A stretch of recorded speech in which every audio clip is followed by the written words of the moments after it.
Last weekend, the United States government opened a box of secrets about COVID.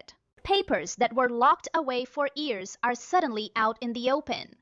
Today, on my final day as Director of National Intelligence, I'm releasing never-before-seen communications and documents that expose exactly how Fauci worked with politicized career leadership in the intelligence community to suppress the truth about his actions, the virus's lab leak origins, and his role in directing U.S. funding for this dangerous research that caused immeasurable harm and countless lost lives. Now, these documents expose Fauci's direct role in influencing and manipulating. And online, people are shouting all kinds of wild things. So let's do this together, slowly, in plain words. What's real, what's a maybe, and what's just noise? No fear, just the facts. Stay with me. First, the simple facts that nobody argues about. On June 18th this year, America's outgoing intelligence chief, a woman named Director Gabbard, made a stack of secret papers public. Now, why right then? Because a law told her to. Back in December, Congress passed a defense bill, and tucked inside it was a plain order. Review the secret COVID files and release them within 180 days. So this wasn't a sneaky leak. It was a deadline arriving right on time. A law said, open the box, and the box got opened. Now, a lot of you wrote in asking the same thing. Why her? Let me explain the timing. Why was Director Gabbard the one to let these papers out, and not somebody else? Here's the plain answer. The logic is simple. The intelligence chief is the person the law puts in charge of declassifying. That just means making secret things public. She held that job when the deadline came, so it landed on her desk. And there's a human part too. She was already leaving. Her time was up. Director Gabbard had resigned. Her husband was just diagnosed with a very rare cancer, and she stepped away to be by his side. Her last day was the end of June, so she released the files in her final days in office. Not a mystery, a deadline, and a woman heading out the door. So what's actually inside the box? 3 big claims. Here is what we found. 1.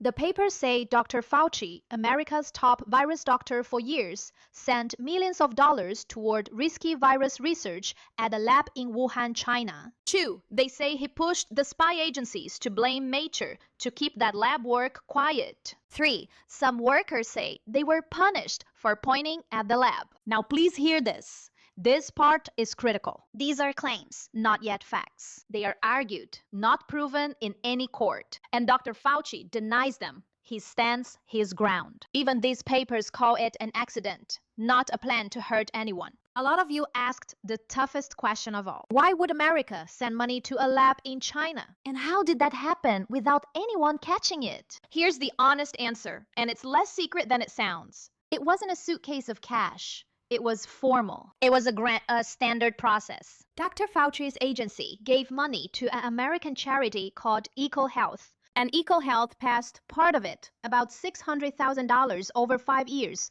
on to the Wuhan lab. Why work with China at all? Why that specific lab? Because that lab was a world center for studying bat viruses. And the whole point was to spot the next pandemic before it started. So why does it matter? Let's break it down. 2 reasons. Let's look at the first. 1. Government watchdogs later found the money wasn't watched closely enough. Nobody was really checking what the lab did with it. 2. There's a fight over what to call it. Dr. Fauci told Congress America did not fund dangerous gain-of-function work. That's risky lab work that can make a germ spread more easily. But a later NIH official said, it depends on your definition. So, caught? Was this a secret discovery? It was never really hidden. It was public grant money. The real problem was loose oversight, and one word nobody could agree on. Okay, now the questions you keep sending me. I'll give you both sides honestly. Is Dr. Fauci being made a scapegoat? 2 readings. Here is the first perspective. Some say this is accountability. Finally. Others say he's an easy target. And remember, President Biden already pardoned him. Both views are out there. I won't pretend to read his heart. Is this about the election? It is a midterm year, and COVID is a hot topic. Timing can be political.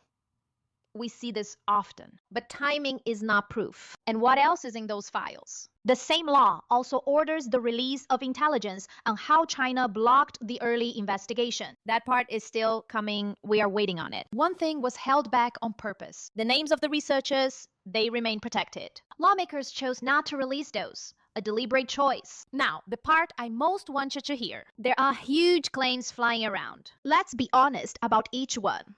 Line by line. Is genocide ordered by the rich? Let's look at that. No evidence. That's the bottom line. Even these files describe an accident. It's a trick to avoid paying your pension. Is that true? No evidence. It's just not there. Nothing connects COVID to debt or your retirement. It's a warning that AI will cause the next one. No evidence. Once again, none. That's a scary story, not a fact. Your worry about AI and jobs is real, and we'll cover it honestly another day. But a plan to wipe people out?